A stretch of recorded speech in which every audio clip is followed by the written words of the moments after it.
기도하겠습니다. 하나님 아버지, 오늘도 주님께 약정한 이 시간에 저희가 나와서 하나님의 말씀을 공부할 수 있도록 모든 여건을 허락하시고 또 저희에게 하나님의 말씀을 향한 마음을 허락해 주심을 진심으로 감사드리고, 이 시간에 주님께서 저에게 명하신 대로 저희가 하나님의 말씀을, 진리의 말씀을 올바로 나누어 하나님께서 앞에 부끄럼 당하지 아니하는 일꾼으로 인정받도록 잘 공부하고 주의 뜻을 이 말씀을 통해 이루실 때 저희가 그 말씀을 믿음으로 저희를 통해서 주의 뜻이 성취되고 하나님께서 열매를 얻으시고 또 영광을 얻으시고 기쁨을 얻으시는 계기가 되도록 도와주시기를 간구드립니다. 부족한 자에게 맡기신 이 말씀의 사역을 온전히 성취할 수 있도록 약속하신 대로 능하게 하시며 지혜와 명철을 더하시며 주님의 영으로 충만케 하셔서 이 말씀의 사역을 온전히 성취하심으로 주님께는 영광과 존귀와 기쁨을 드리고 우리 모두에게는 큰 유익과 복이 되도록 주님 역사해 주시기를 이 시간 간구드리며 이 시간을 아버지 손에 온전히 의탁드립니다. 오늘 참석치 못한 모든 지체들 어떤 사정이 있는지 주님 다 알고 계시오니 그들의 마음을 지키시고 붙드시고 위로해 주시기를 원하옵고 동일한 은혜로 함께해 주시기를 원하오며 모든 말씀을 우리 주 예수 그리스도 이름으로 기도하옵나이다. 아멘.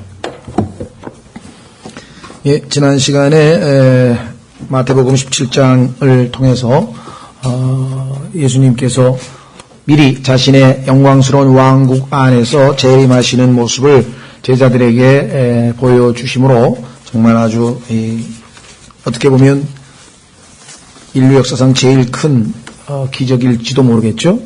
재림하시는 그 영광스러운 모습을 다 본 것은 아니었고 예수 그리스도의 제자 12 중에서 3사람만 예수님께서 데리고 가셨습니다. 그래서 성경에 보면은 우리 그리스도인들 중에서도 이제 아직 그 갓난아기에 해당되는 사람, 또 청년에 해당되는 사람, 그 다음에 또 아버지에 해당되는 사람, 또 자세하게 나누면 젊은, 어린 아이들 포함해서 또 아버지도 있고 어른도 있고 해서 한 7단계로 이 영적, 나이에 대해서, 영적인 성숙에 대해서 성경에서 언급하고 있고요. 모든 것이 다 이렇게 분류가 되어 있는데, 예수님의 제자들 중에서도 예수님과 어떻게 보면 의사소통이 잘 되는, 또 예수님의 더 영적으로 가까이 다가서 있는 사람, 또 조금 덜한 사람, 이렇게 급수가 있게 마련이겠죠. 그래서 궁극적으로는 우리 모두가 다 주님 앞에 가장 긴밀한, 친밀한 교제를 하는 그런 사람, 즉 완전함을 향해서 계속해서 성장하고 나아가는 것이 필요하겠습니다. 오늘은 22절부터 영광스러운 예수 그리스도의 재림의 모습을 지난 17장에서 상당히 2시간에 걸쳐서 자세하게 좀 봤습니다. 왜냐하면 거기에 예수님 재림과 관련된 상당히 많은 내용들이 압축되어 있었었죠. 그래서 지난 시간에는 1절서부터 21절까지 살펴봤고 오늘은 22절서부터 마태복음 17장 22절 그들이 갈릴리에 거할 때에 예수님께서 그들에게 이르시되 사람의 아들이 배반을 당해 사람들의 손에 넘어가 죽임을 당하고 셋째 날 다시 일으켜지리라 하시니 그들이 심히 근심하더라. 사실 이 말씀은 16장에서 처음으로 한번 이미 하셨습니다. 확인해 보겠습니다. 16장 21절 16장 21절에 예수 그리스도께서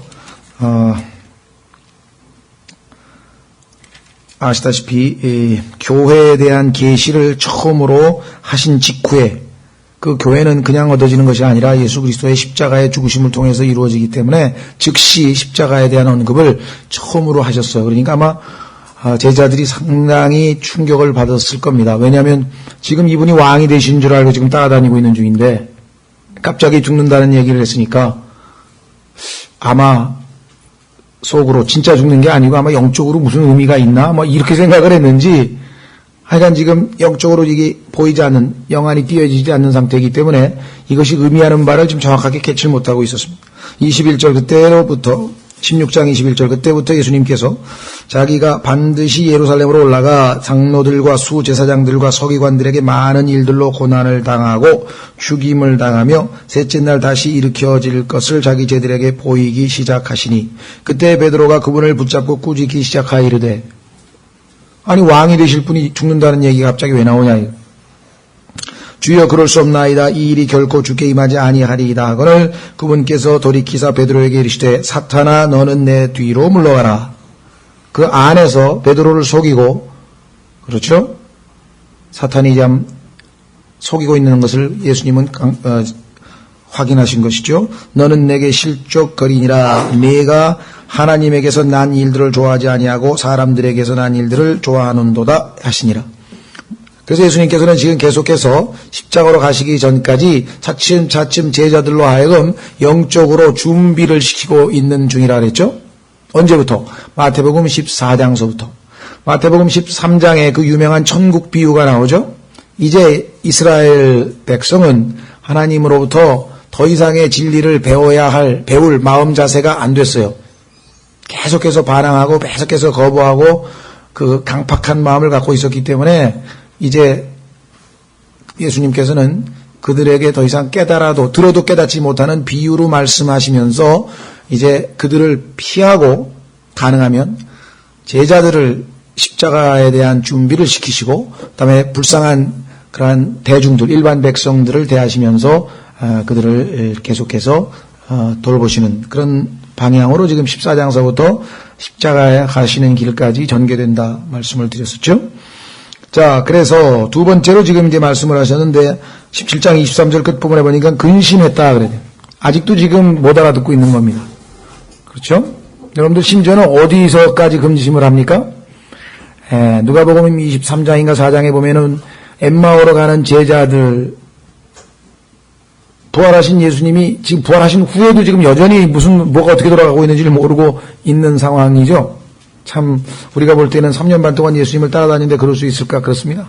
교회를 5년 다니든 10년 다니든 20년을 다니든 영적으로 성령님께서 조명을 하셔야 그렇죠? 성령께서 모든 진리 가운데로 우리를 인도하신다 그랬지 교회 오래 다니고 성경 많이 읽고 신학 공부하고 그것이 우리에게 성경 진리를 눈을 뜨게 하는 것은 아니라는 것이죠. 그렇죠? 그래서 이들은 아직은 이 부활에 대한 확실한 의미를 또 예수님의 죽으심에 대한 확실한 의미를 깨닫지 못하고 있는 상태인데 예수님께서 20장이라면 한 번 더 말씀하셨어요. 20장에 가시면 17절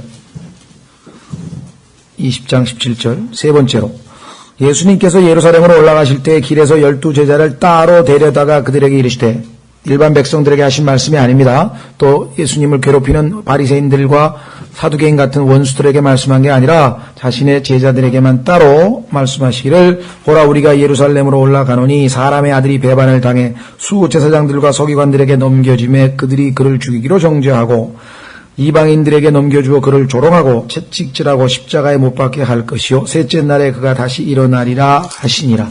부활에 대한 약속이 항상 주어진다고 하는 사실을 염두에 두시면 되겠습니다.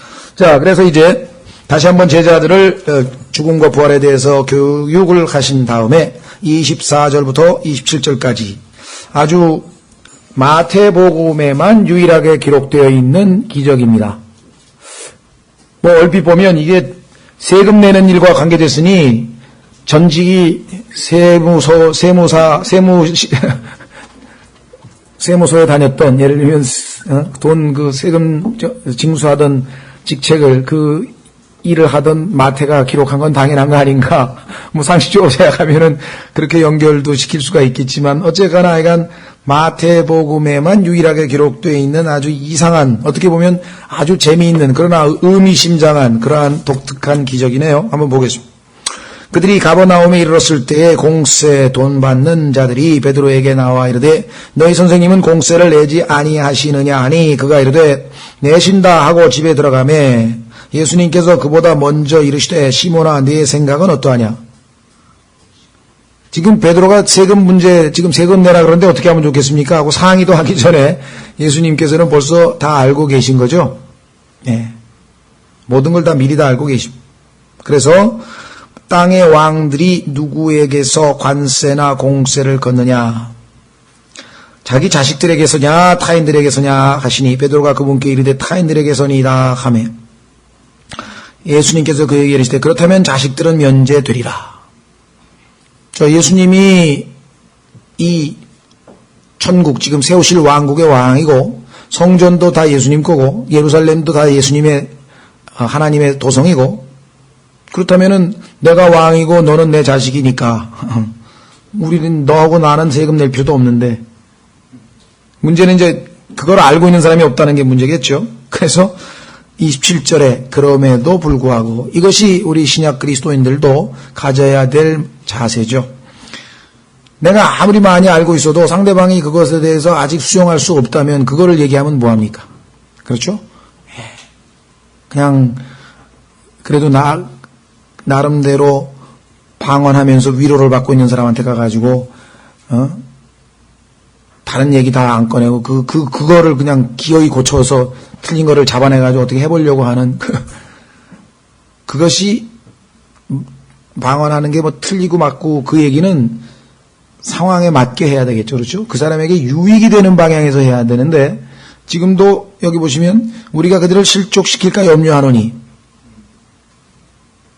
그래서 이들이 실족되면 안 되니까 너하고 나하고 원래 율법에 따르면 낼 필요도 없지만 그냥 내자 이거. 너는 바다에 가서 낚시바늘을 던져 처음 올라오는 물고기를 잡으라. 네가 그것의 입을 열면 돈 하나를 발견하리니. 참 우리가 볼 때 야 이거 성경에 뭐 이런 동화 같은 얘기가 다 그렇죠. 얼핏 보면. 그러나 여기에는 얼마나 심오한 게 들어가 있습니까? 네가 그것의 입을 열면 돈 하나를 발견하니 그것을 가져다가 나와 너를 위해 그들에게 주라 하시니라. 온 우주 만물을 완전히 통제하고 주관하신 절대 주권자이신 예수 그리스도. 예?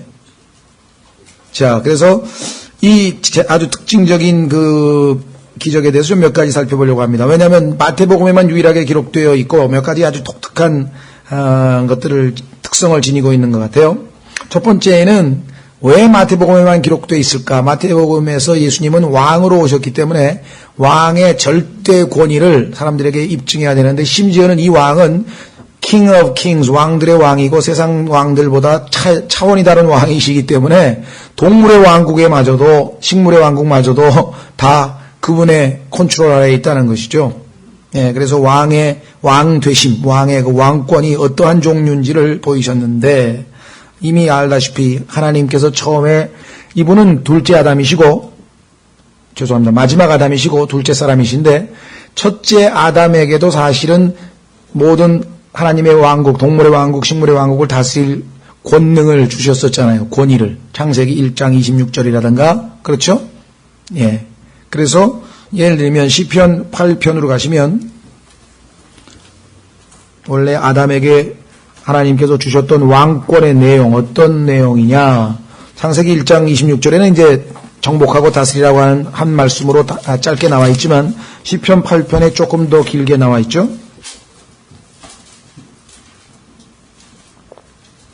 시편 8편 4절 사람이 무엇이기에 주께서 그를 깊이 생각하시나이까 사람의 아들이 무엇이기에 주께서 그를 찾아오시나이까 주께서 그를 천사들보다 조금 낮게 만드시고 천사는 영이고 아담은 육체를 입고 있었죠. 그에게 영광과 존귀로 관을 씌우셨나이다. 여기서 관이라고 하는 것은 여러분도 아시다시피 왕이 쓰는 왕관, 크라운을 얘기한단 말이죠.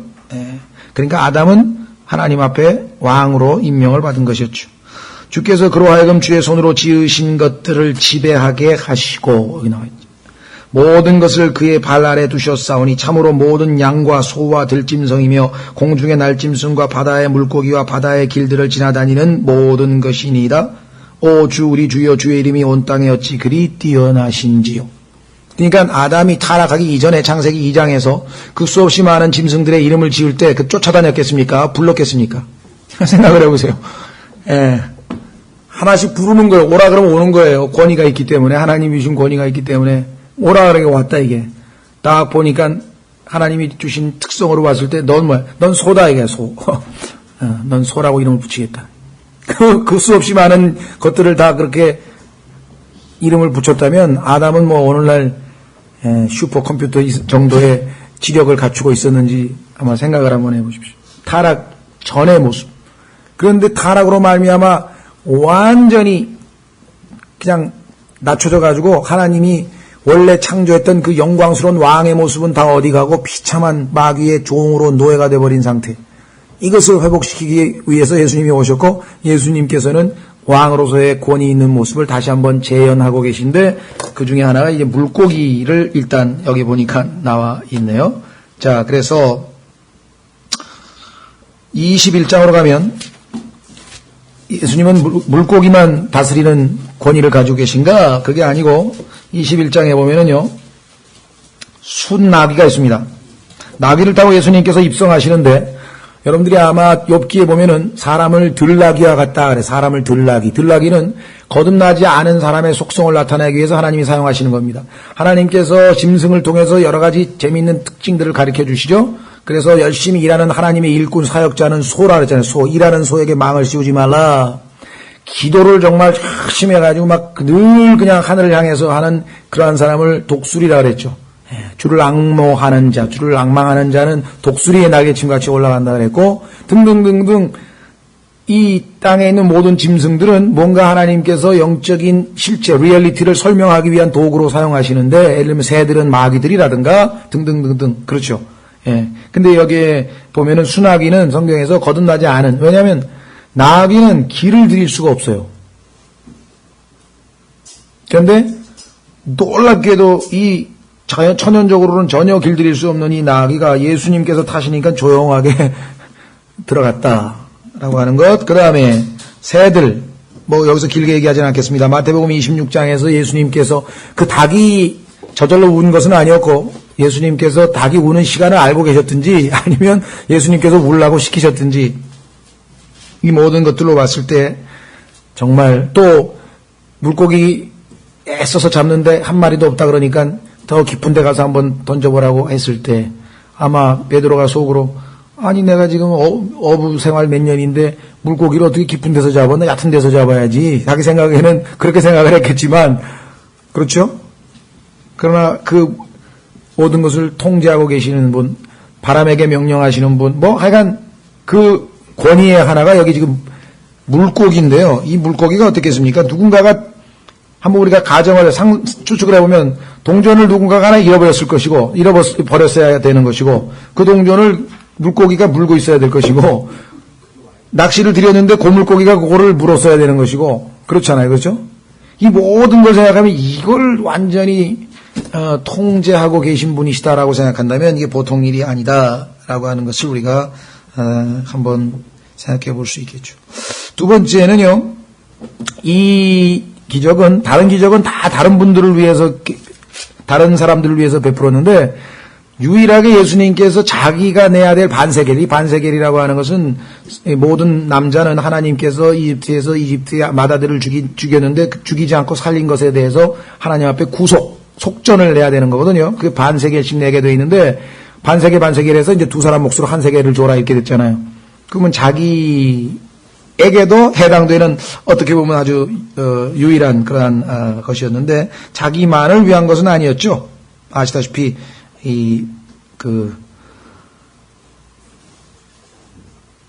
베드로를 위해서뿐만 아니라 더 중요한 것은 예수님이 내시려고 하는 이유는 다른 사람들이 실족할까봐 그들의 믿음이 무너질까봐 그들의 믿음을 무너뜨리지 않고 오히려 세우기 위해서 하셨기 때문에 자기 자신을 위해서 한 것이라고 우리가 생각할 수는 없습니다. 사실은 얼핏 보면 그런 것 같지만 그 다음에 또 한 가지는 기적을 수없이 많이 베푸셨는데 돈과 관련된 기적은 이것이 유일하다는 것을 우리가 또 볼 수 있는데 왜 돈과 관련됐을까요? 이런 속전이었거든요. 예를 들면은 생명을 하나님이 원래는 모든 사람 다 죽여야 되는데 피를 바른 사람들은 죽이지 않고 살려놨기 때문에 자기의 소위 말하면 인질값, 자기가 이제 인질 잡혔는데 그 노예가 돈 주고 사듯이 그 속전을 지불하는 것이기 때문에 돈과 관련된 기적이라는 것. 그 다음에 성경에 보니까 이 베드로를 위해서 지금 이제 베드로 몫으로도 한 가지 했는데 다른 사람들은 다 자기 돈으로 냈겠죠.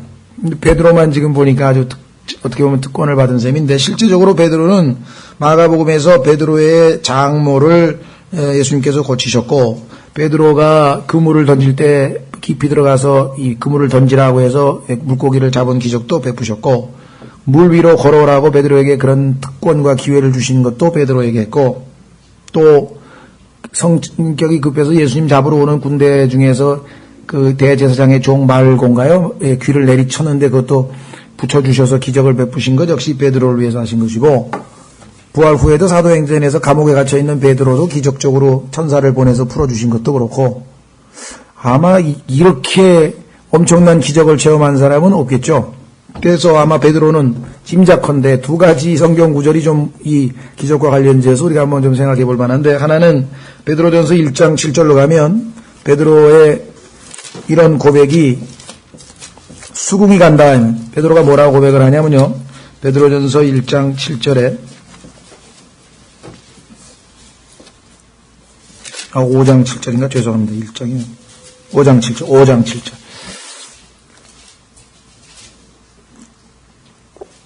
베드로전서 5장 7절에 너희의 모든 염려를 그분께 맡기라. 그분께서 너희를 돌보시느니라. 얼마나 자주 예수님께 도움을 받았는지 베드로는 아마 믿음이 확실해진 것 같아요. 뿐만 아니라 더 중요한 것은 베드로후서 1장으로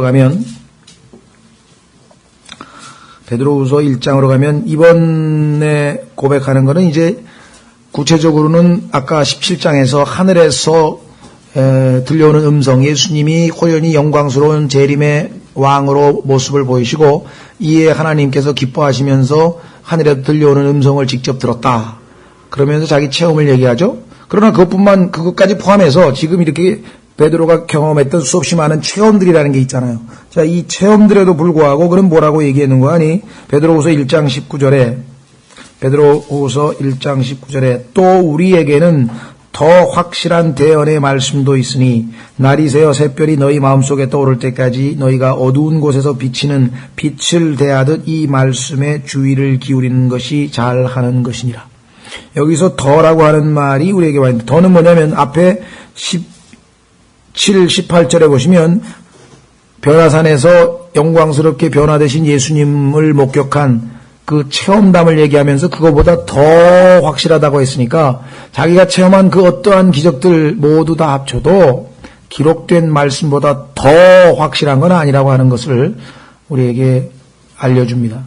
얼마나 오늘날 20세기 이 시대에 그리스도인들에게 최종 권위가 무엇인가를 우리에게 가르쳐주는 귀중한 귀절이고, 오늘날 얼마나 얄팍하게 마귀가 사람들에게 이 기록된 대언의 말씀보다 뭔가 더 실질적인 체험, 난 성경 공부하는 그런 교회 난 싫어. 이제 가서 좀 찬양도 하고 그냥 사랑도 나누고 그냥 뭐 재밌게 좀 그런 데 좀 가고 싶다. 그게 나쁘다는 건 아닌데, 하나님 말씀 공부하는 것이 그렇게 부담이 된다면 이게 뭔가 문제가 되는 거죠. 왜? 마지막 때에 사람들이 진리에서 떠난다고 했는데 진리를 듣는 것을 견디지 못한다. 아니, 우리에게는 성경 공부하는 게 재밌어 죽겠는데 견디지 못하는 사람 심정은 또 어떻게 된 거냐. 근데 이 시대의 특징이 바로 마지막 때의 특징이 이거. 하나님 말씀. 지금 점점 설교 시간이 줄어들어서 30분에서 지금 20분으로 줄어들어요. 웬만한 교회는 20분밖에 안 한대요. 그러면 서론 얘기하다 끝나는 거 아니에요? 바울은 밤이 새도록 했는데 하나님이 얼마나 기쁘시면 거기서 이 떨어져서 죽은 유두 군가를 살려가지고서 기적까지 보여주시면서 계속 설교하라고 그러셨겠어요? 우리가 체력이 닿는 한, 그렇죠? 예. 어쨌거나 하여간 이 베드로는 참 놀라운 이 체험을 했는데 마태만 유일하게 이 기적을 기록해 놨는데, 마지막으로 이 예수님께서 미리 아시고 먼저 얘기하셨다는 것이 얼마나 우리에게 도움이 되는지, 그렇죠? 비록 우리에게 육성으로 들려주시지 않아도 우리가 뭐가 필요한지는 다 알고 계신다 그랬잖아요. 예. 너희는 먼저 그의 왕국과 그의 의를 구하라. 왜? 너희가 뭐 필요한지, 먹을 거 입을 거 다 필요한지 아신다고. 베드로가 지금 큰일 났네, 그 세금 내야 되는데 세금 낼 돈이 없네. 다 알고 계신다고 그렇게 말씀을 하셨죠. 뿐만 아니라 참으로 여기서 마지막으로 우리가 얻을 수 있는 교훈은, 다른 모든 기적들은 보십시오. 27절 끝부분에 그것을 가져다가 나와 너를 위해 그들에게 주라 하시니라. 그래서 보통 다른 기적들은 베드로가 뭐 가서 낚시를 해가지고 가져다가 줬다. 뭐 이게 결과가 나와야 되는데 이 기적만은 그냥 명령한 걸로 끝나고 그 다음에 아무 얘기가 없어요. 당연히 결과는 다 이루어졌다 그 말이죠. 말씀으로 그 자체가 이미 성취된 것으로 독특한 다 사건 기록이 마무리가 되어져야 되는데 이 기적은 마지막 얘기가 없어요. 왜? 그렇게 됐다 이게 실제적으로. 그러니까 마치 히브리서 11장에서 죽으면서 약속을 받지 못했지만 이루어질 것을 확신하고 주님 품으로 간 많은 앞선 우리 성도들과 같은 믿음이겠죠. 자, 그 다음에 그래서 드디어 우리는 이제 18장으로 넘어갑니다. 18장에 보면은 세 가지가 기록되어 있는 것 같아요. 18장 1절서부터 14절까지는 일종의 겸손에 대한 이야기가 나옵니다. 겸손. 하늘의 왕국이라고 하는 이 왕국은 이 세상에 있는 사람들은 능력 위주로 뽑죠. 그렇죠? 제일 똑똑하고 능력 있는 사람. 그 다음에 뭐 이제 조금 그래도 평가하는 게 좀 인품.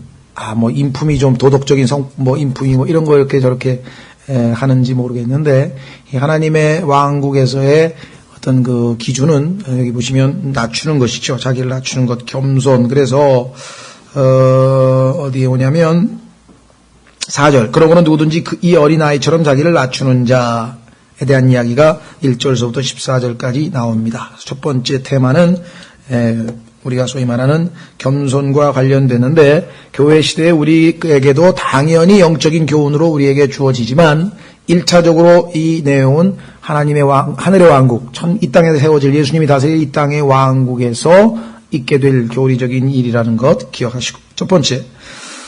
자, 그래서 바로 그때 제자들이 예수님께 나와 이르되 하늘의 왕국에서는 누가 가장 크니까 하매. 지금 예수님이 두 번에 걸쳐서 십자가 얘기를 하시고, 그렇죠? 자신의 죽으심에 대해서 언급을 했는데 이들의 관심은 여전히 왕국이 세워질 것에 대한 관심이 있고, 그렇게 되면 그때 12제자 중에서 누가 가장 높은 사람이 되느냐, 누가 총리가 되고 누가 장관이 되고 지금 여기에 관심들이 있는 것 같으네요. 그렇죠? 모르겠네요. 우리나라도 대통령 인수위에 들어간 사람 맨날 요거 인수위 끝나면 내가 뭐 좀 한 자리 할까 막 그거 잔뜩 기대했는지 잘 모르겠는데 역시 제자들도 지금 그러한 마음이 있는 것이죠. 근데 아마 짐작컨대 이러한 얘기가 나오게 된 배경에는 아마 베드로의 특권이 아마 좀 상당히 일조하지 않았는가. 보니까 아니 베드로는 조금 전에 말이야. 베드로, 야고보, 요한 3명 데려가는데 또 베드로 거기 꼈어. 얼마 전에 물 위를 걸어오는데 베드로 또 물 위로 걸어왔어. 베드로도 물고기 잡는데 또 기적 아무리 봐도 총리는 베드로 맞네. 하고 지금 들 쑥덕쑥덕 되고 있지는 않았는지 잘 모르겠습니다만은 그렇죠. 예. 그래서 하늘의 왕국에서는 누가 가장 크니까 하매. 항상 사람들은 이 일에 제일 관심이 있죠. 누가 이 권력.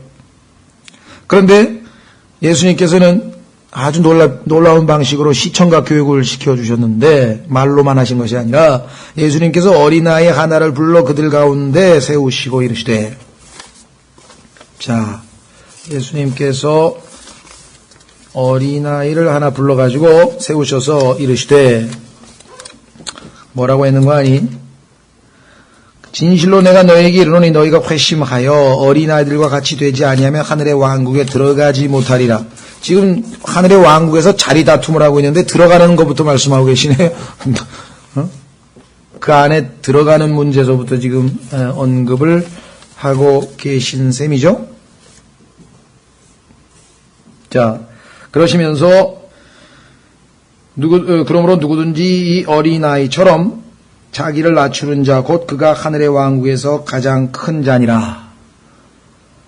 회심도 겸손으로부터 비롯되는 거겠죠. 자기가 자기 힘으로 하나님 앞에 내가 떳떳하게 하나님 앞에 자신 있게 설 수 있다. 그런 사람이야 회심을 할 리가 없겠죠. 자기의 행위로 하나님 앞에 나아가겠죠. 자, 뿐만 아니라 그 보상도 마찬가지 겸손으로 말미암는다. 5절 또 누구든지 내 이름으로 이런 어린아이 하나를 받아들이는 자는 나를 받아들이느니라. 그러나 누구든지 나를 믿는 이 작은 자들 중에 하나를 실족하게 하면 차라리 연자 맷돌을 목에 매달고 바다 깊은 곳에 빠지는 것이 그에게 더 나으리라. 그래서 지금 이 예수님께서는 이 어린아이다운 겸손, 순수함, 성경에서 어린아이답다고 할 때는 두 가지로 우리가 이해를 하셔야 된다 그랬죠. 하나는 굳이 얘기하자면 childlike인데요. like 어린아이처럼 좋은 의미에서, 긍정적인 의미에서 순수하고 겸손하고 그냥 즉각적으로 반응해요. 그죠? 하나님께서 뭐라 그러면 네 하고 그냥 뭐 계산하고 막 이런 게 아니라 즉각적으로 있는 대로 하나님 앞에 반응하는 것. 그렇죠? 반면에 어린아이 같이 유치하게 어른답지 못하고 이기적이고 자기중심적인 것 이럴 때에는 성경에서 childish란 말을 쓴 것 같은데요. 예. 한번 확인해 보죠. 그 얘기가 어디에 나오냐면 고린도 교회 사람들에 대해서 나옵니다. 고린도 교회는 아시다시피 영적으로 어린아이, 베이비의 수준의 영적 수준이었죠. 그래서 바울은 고린도전서 13장에서 고린도전서 13장이 고린도 교회에 들어가 있다는 사실을 여러분들이 정말 의미심장하다는 것이에요. 고린도 교회가 필요로 했던 것은 바로 사랑이었는데 그 사랑이야말로 영적 성숙의 잣대가 되는 것이죠. 네. 왜냐하면 사랑은 희생을 전제로 하는 것이니까. 어린아이가 뭐 희생하나요? 자기 걸 챙기지. 고린도전서 13장 보시면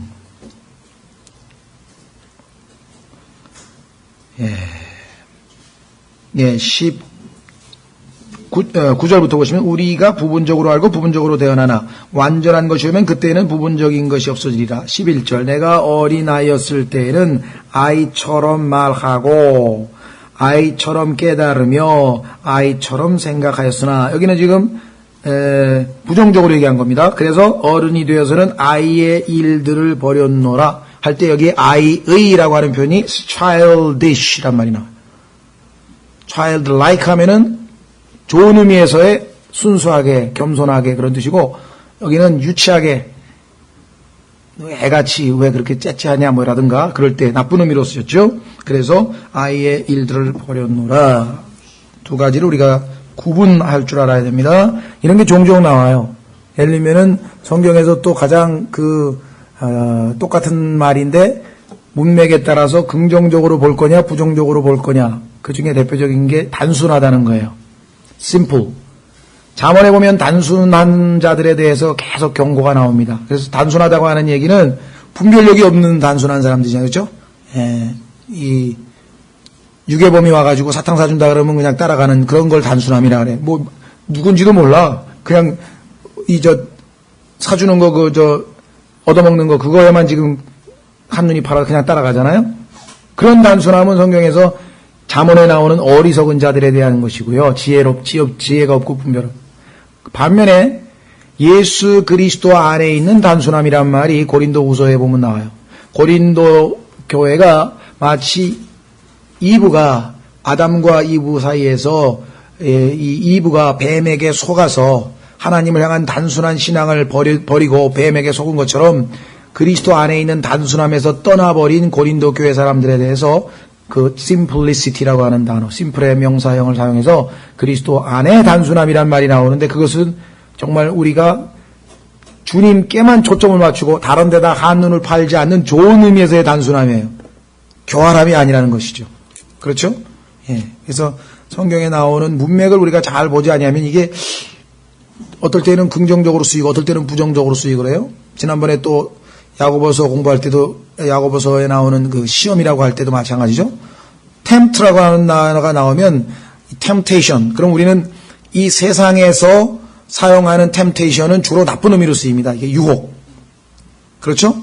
근데 성경은 그게 아니에요. 이 temptation이란 말은 중립적인 단어로 시험을 하는데 첫 번째 테스트 한번 확인해 보는 거예요. 지금 내가 물건을 샀는데 그 물건이 정말 튼튼한지 안 튼튼한지 그렇죠? 한번 확인하는 거, 테스트해 보는 거. 그래서 늘 말씀드립니다만은 자동차 회사들이 수없이 많은 시험을 거쳐서 완제품을 만들어내지 그거 안 하면 안 되죠. 그렇죠? 그거는 좋은 의미에서의 시험을 해보는 거예요. 반면에 seduce, 유혹을 해가지고 이렇게 꼬여내가지고 한번 해보라 이가. 그렇죠? 예, 그거는 이제 돈 벌려고 광고 시장에서 그냥 나와서 아주 이 매혹적인 그 여자들 앞에다 앉혀놓고 그냥 위스키 딱 따라가지고선 참 먹으면서 아주 뒤에는 그냥 막 궁궐 같은 집을 하고 뭐 롤스로이스 하나 탁 한다고 그러면 요 위스키 한 잔 마시면 요렇게 부유하게 살 수 있다고 요런 거를 아주 그냥 이 무의식에다가 사진 꽉 찍어 넣어가지고 이 사람은 나중에 술집에 가고 고 위스키를 시킨다. 고 브랜드를 딱. 왜? 그거 하고 딱. 요거는 완전히 인간을 가지고 노는 거죠.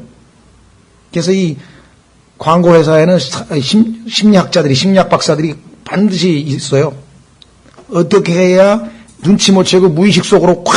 그래서 그걸 sublime이라고 그러는데 아주 이 숭고한 그런 아주 광고를 만든 사람들이 또 있습니다. 그건 뭐 계산에 의해서 이 광고를 하면 열에, 예를 들면 5에 하나, 20%는 반드시 효과가 나온다고는 통계가 나와 있어요. 그냥 돈을 안 들일 수가 없는 거야. 그렇게 광고를 하면, 몇 번을 하면 얼마만큼의 효과가 나온다는 게 다 돼 있기 때문에 아주 치밀하게. 그래서 이제 이용을 하는 거죠. 그러니까 tempt라고 하는 말이 성경에서는 test라고 하는 것과 test, try, 시험해본다, 확인해보기 위해서. 그러나 하나는 또 유혹을 해서 미혹시킨다라고 하는 뉘앙스로도 쓸 수 있다. 그래서 자, 어린아이라고 하는 말을 우리가 성경에서 조심하지 아니하면 한 가지로만 봐가지고 또 성경 전체의 문맥을 흐트러뜨릴 수도 있다. 자, 그래서 우리는 지금 어디까지 봤죠? 6절까지 지금 살펴보았습니다. 겸손과 관련된 문제 중에서 우리가 5절에 예수님께서 뭐라고 했냐면요. 내 이름으로 이런 어린아이 하나를 받아들인 자는 나를 받아들이니라. 비슷한 말씀이 어디에 있었죠? 마태복음 25장에서 여러분들이 예수 그리스도께서 대환란 기간 동안에 유대인들을 작은 형제 하나를 물 한 컵이라도 떠다 주면 그게 나에게 한 거라고 말씀하신 거 기억나시죠? 예수님은 무한 책임입니다. 그 사람에게 하면 내가 한 거 다 된. 사마리아 사람들도 그랬죠? 사마리아 사람이 이 사람 여간비, 뭐 치료비 돌아올 때 내가 다 될 테니까 걱정하지 말라. 그렇죠? 바울도 어떻게 했습니까? 오네시모 보내면서 노예를 복음화시켜서 보내면서 주인에게 되돌려보면서 혹시라도 이 노예가 너한테 뭐 훔쳐가지고 하여간 너 손에 끼친 거 있으면 전부 내 구자에다 내 돌려라. 내가 다 빚 갚을 테니까. 그 얘기 그렇게 하죠? 네, 그런 책임을 지는 여기 지금 마태복음 25장 한번 확인해 보겠습니다.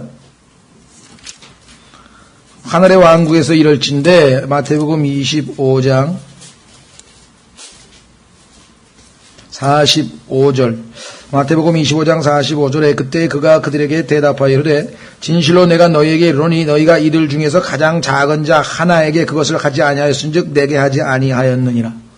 자, 하늘의 왕국에서도 이 정도라면 신약 교회는 어떻습니까? 우리는 예수 그리스도의 몸의 지체예요. 예수님이 머리고 교회가 몸인데 그 몸의 지체의 멤버라고 한다면 이거는 뭐 말할 것도 없죠. 영적으로 우리에게 적용이 얼마나 쉽게 되겠습니까? 예를 들면 사도행전 9장으로 가보십시오. 사도행전 9장에 가면 그 유명한 이 사실을 알면 환란을 통과해서 일부는 그렇죠? 교회가 환란을 통과한다고 하는 교리뿐만 아니라 또 일부는 죽어되고 일부는 남아있는다고 가르치는 사람들도 있는데 도대체 그게 맞는 말인지 한번 확인해 보십시오. 어떻게 예수님께서 하늘에서 자신의 몸과 결합해서 이 사람을 지금 하나를 이루게 되는데 일부는 땅에다가 환란을 통과하도록 내버려 놓고 일부만 데리고 올라가실는지 한번 생각을 해 보십시오. 사도행전 9장에 그 유명한 바울이 예수 그리스도를 다마스커스로 가다가 만나는 장면입니다. 확인해 보겠습니다.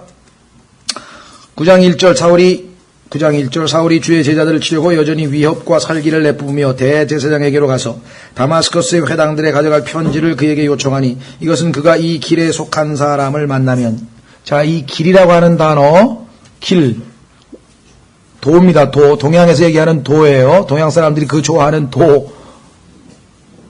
도가 노장사상에 나오는 도, 육아사상에 나오는 도. 그 사람들은 그 도가 무슨 사상인 줄 알았는데 하나님께서는 그 도가 인격이셔. I am the way. 이게 기독교와 동양 종교와의 차이점이에요. 어떤 사상이나 가르침의 내용이 도가 아니고 인격체이신 분이 도야. 그분을 통해야 하늘나라로 가는 거야. 도를 잘못 잡고 있는 것이죠. 그러니까 도통한 도사 만나거든 떨지 마시고 당신은 길을 잘못 찾았어. 나는 진짜 길을 알고 있다 이게. 내가 도를 통해서 가고 있는 중이야 지금 나는. 당신도 그 넓은 도, 잘못된 도, 넓은 도야 그거는. 좁은 도로, 좁은 길로. 예? 자, 그래서 남녀를 막론하고 그들을 결박하여 예루살렘으로 잡아오려 하미더라. 사울이 길을 가다가 다마스커스에 가까이 이르렀을 때 갑자기 하늘로부터 빛이 나와 그를 둘러 비추더라. 그가 땅에 쓰러져 들음에 한 음성이 그에게 이르되 사울아 사울아 어찌하여 내가 나를 핍박하느냐 하시거늘. 지금 다마스커스에 있는 하나님의 자녀들 그리스도인들을 잡으러 가는데 그 전에 예루살렘에서 엄청나게 많은 사람들을 잡아다가 감옥에 가두고 막 때리고 막 하여간 온갖 핍박을 다 했단 말이에요 바울이. 근데 예수님께서 네가 나를 핍박하는 하나됨 분명하죠? 그렇다면 여러분과 저도 조금 더 확장해서 적용하면 옆에 있는 형제에게 잘하는 것이 그리스도에게 잘하는 것이 되는 겁니다. 그거 한번 생각해 보세요. 옆에 있는 지체에게 잘하는 것이 곧 그리스도께 잘하는 것이에요. 자, 또 한 구절 찾아보겠습니다. 고린도 전서 8장 9절. 고린도전서 8장 9절에 보면은요. 역시 예수님과 우리가 하나라고 하는 사실 찾았습니까? 고린도전서 8장 9절, 잠시만요. 요거 말고, 요거는 좀 이따가, 그 다음 구절이네요. 6절에 관련된 구절이고요.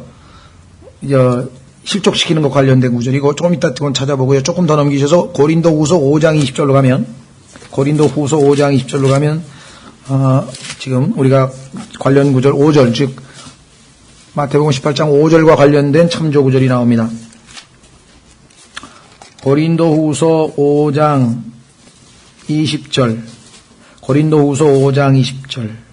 예, 우선 18절서부터 보시면 또 모든 것이 하나님에게서 났으며 그분께서 예수 그리스도를 통하여 우리를 자신과 화해하게 하시고 또 화해하게 하는 사역을 우리에게 주셨으니 곧 하나님께서 그리스도 안에 계시사 세상을 자신과 화해하게 하시며 그들의 범법을 그들에게 돌리지 아니하시고 화해하게 하는 말씀을 우리에게 맡기셨느니라. 20절. 그런즉 하나님께서 우리를 통해 너희에게 간청하시는 것 같이.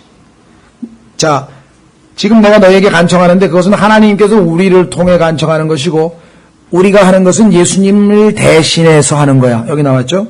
우리가 그리스도를 위한 대사가 되어 그리스도를 대신하여, 이 표현이 얼마나 놀랍습니까? In Christ's stead. 그리스도를 대신하여. 만약에 어떤 한 형제가 다른 형제에게 그에게 기도 한마디를 하든 아니면 하나님의 말씀으로 권면을 한마디 하든 또 때를 따라서는 책망을 하든 그리스도를 대신하여 한다고 받아들이면 기분 나쁠 게 뭐가 있어. 하나님께서는 각 지체들이 상합하고 연합해서 몸을 이루어 가듯이 그렇게 하시는 거거든요. 형제자매들이 무관심하지 않고 위에서 기도도 하고 또 때로는 권면도 하고 그렇게 하는 것은 아주 교회 안에서 활발하게 이루어져야 될 일입니다. 오히려 괜히 내가 한마디 했다, 아유, 그냥 놔두자, 귀찮다. 이게 오히려 문제가 되는 거지. 물론, speaking the truth in love. 사랑으로 얘기를 해줘야죠. 사랑이 안 담긴 채 비판하면서, 비꼬면서 이렇게 한마디씩 하니까 속이 상하고 상처를 입는 거지. 그건 또 문제죠. 그러나, 그러면 입 다물고 그냥, 에이, 너는 너고 나는 나, 이건 또 옳을 테더냐. 전혀 그게 아니라. 여기서 그리스도를 대신해서 여러분과 제가 때로는 놀라운 그리스도의 대사 역할을 수행하고 있다라고 하는 사실 우리가 기억하시고요. 자, 그 다음에 다시 돌아오셔서 마태복음 18장 6절에 뭐라고 나와 있냐면 실족, 나 때문에 어떤 사람이 예수 그리스도를 안 믿었다. 이것도 이제 보통 심각한 일이 아니고 두 가지입니다. 실족시키는 거는. 내가 정말 언제 한번 예수님 믿어보려고 그랬는데 아이고 우리 옆집에 사는 그 예수 믿는 사람 보니까 난 예수 믿고 싶은 마음이 그냥 싹 사라졌어. 이렇게 되면 그야말로 이건 정말 책임이 보통 큰 게 아니죠. 마찬가지로 그리스도인들끼리도 마찬가지입니다. 형제들 간에도 실족시키는 것이 얼마나 큰 문제인지 차라리 연자맷돌에 목에 매달고 바닥에 뿜어서 빠지는 게 더 낫다고 하실 정도면 얼마나 이것을 심각하게 보고 있는 것인가. 나로 인하여 다른 사람의 믿음이 세워져야 되는데 하나님께 더 가까이 가야 되는데 나 때문에 하나님을 점점 멀리하고 세상을 더 가까이 했다. 그 원인 제공을 내가 했다. 심각한 일이라는 거예요. 그래서 지금 그것이 얼마나 중차대한 문제인가를 지금 말씀하고 계시는 내용이 여기 나오는데 이에 관련된 구절들이 굉장히 많지만 우리가 두 구절만 좀 찾아보고 싶습니다. 로마서 14장 13절. 로마서 14장 13절. 10절에 보면 그 유명한 그리스도의 심판석이 나오죠. 그런데 내가 어찌하여 내 형제를 판단하느냐 어찌하여 내 형제를 무시하느냐 우리가 다 그리스도의 심판석 앞에 서리라. 기록된 바 내가 살아있음을 두고 맹세하노니 모든 무릎이 내게 굴복하고 모든 혀가 하나님께 자백하리라. 주가 말하노라 하였느니라. 그러므로 이와 같이 우리 각 사람이 자신에 관하여 하나님께 회개 보고를 하리라. 자신에 관하여 회개 보고하지 남의 회개 보고까지 다 해줄 필요 없다 이 말이죠. 남의 회개 보고는 그 사람이 다 알아서 하나님 앞에 가서 할 거니까. 그래서 만약에 내가 보기에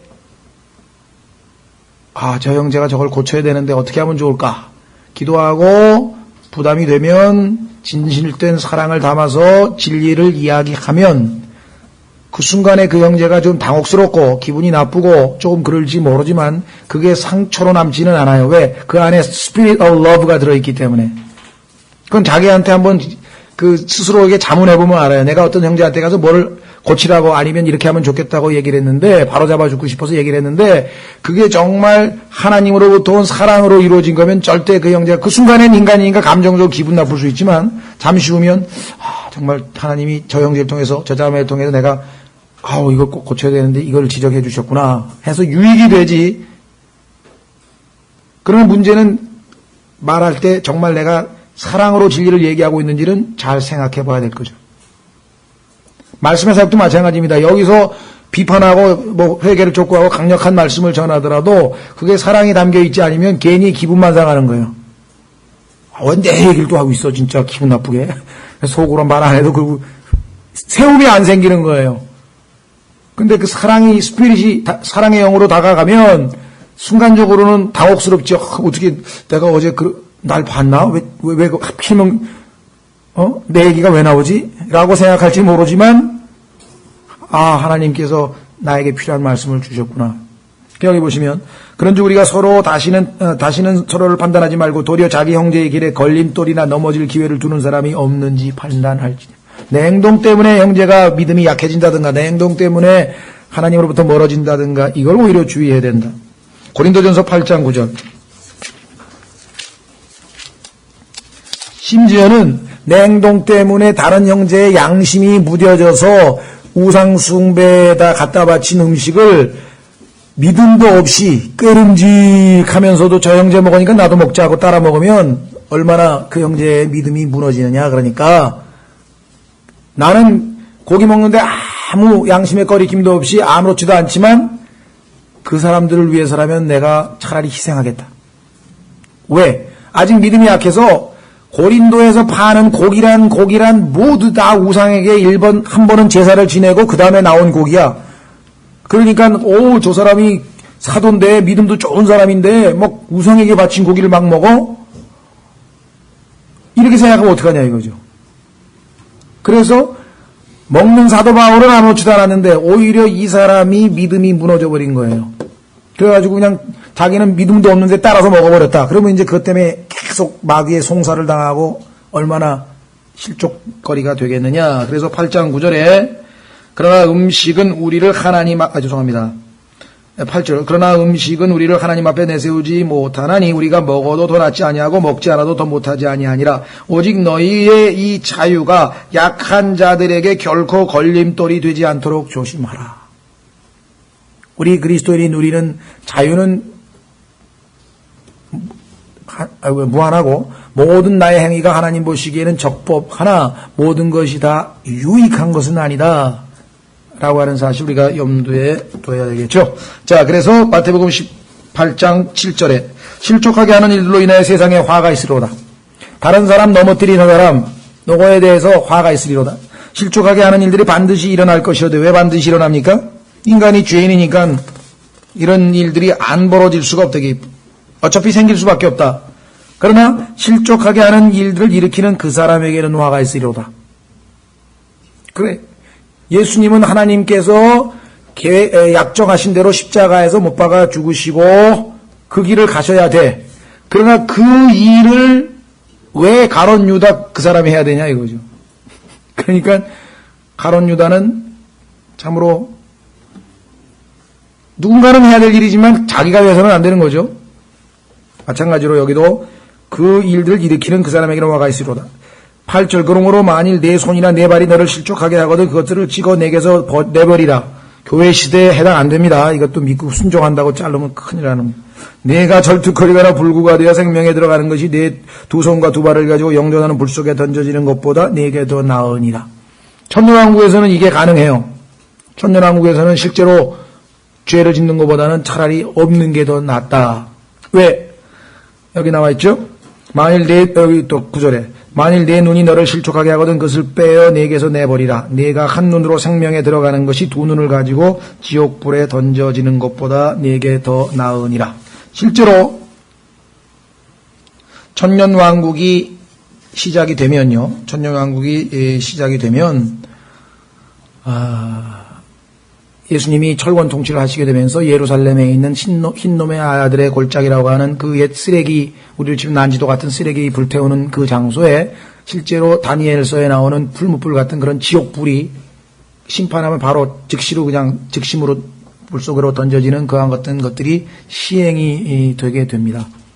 예수님께서는 아주 어떤 의미에서는 문자적으로 천년왕국에서 그대로 있게 될 상황을 지금 말씀하고 계신 것이에요. 얼마나 이 세상 지금 현재 있는 국가의 모습과는 차이가 나는 모습. 완벽한 한 100% 정의가 집행되는, 그렇죠? 판사가 오심을 하고 이런 것도 없어요. 완벽하게 철저하게 정의, 공의만 통용되는 그러한 나라가 될 것임을 말씀하고 있는 것이겠죠. 자, 그래서 어디입니까? 9절까지 했죠. 예. 그 다음에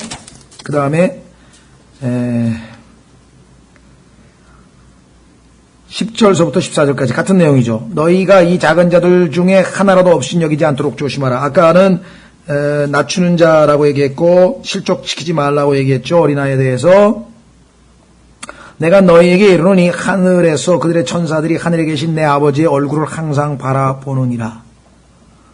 어떤 의미에서 아마 이 땅에서 일어나고 있는 모든 일들이 하나님 앞에서 다 그대로 실시간 중계된다고 볼 수 있겠죠. 여기 나와 있는 것처럼 그대로 지금 이 땅에서 누가 뭐 하고 있는지 를 하나님께서는 다 어떤 의미에서는 거의 문자적으로 보고 계신다는 것입니다. 사람의 아들은 잃어버린 것을 구원하려고 왔느니라. 조심하십시오. 여기서 얼핏 보면은 신약 시대에 우리 구원과도 적용이 되지만 이 전체 문맥은 지금 이스라엘에 대한 얘기입니다. 어떻게 할 수 있는가? 12절.